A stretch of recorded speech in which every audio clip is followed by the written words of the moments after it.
to record this. So here's like take 3 maybe. Hopefully you're getting the audio, but here we go. I wanted to go over this mixture problem. Really quickly, they give us 3 concentrations, 14%, 50%, 30%. Draw pen, there you go. All right, so our table headings. All right, concentration, total amount, and amount of concentrate.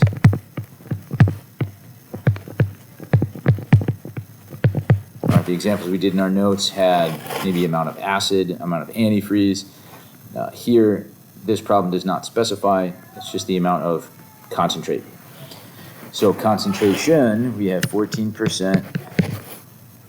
And I'm going to start with just the 50%. We'll hold off on the 30% for 1 second. All right, the 14% total amounts. They just say how many liters of a 14% solution. We don't know. X number of liters.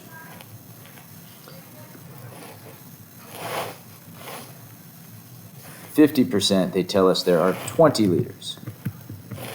All right, that's just everything from the problem, okay?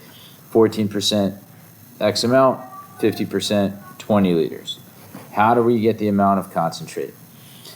This is the product of the concentration and the total amount. All right, this is the product. Going across the table, this is the product. We're going to just do 0.14, 14% as a decimal, times X, or 0.14X. Similarly, the amount of concentrate for the 50% concentration, we're going to do our 0.50 times 20, or simply 10. All right, now on to the 30% concentration. In order to fill in the 2 remaining cells, right, the total amount for the 30% concentration and the amount of concentrate for the 30% solution, we're just going to add the total amount, X plus 20. All right, it's just the sum. And then 0.14X plus 10. Again, it's just the sum from above. Okay, but then we're going to return to the idea that the amount of concentrate should be the product of the concentration and the total amount. 0.14X was the concentration times the total amount.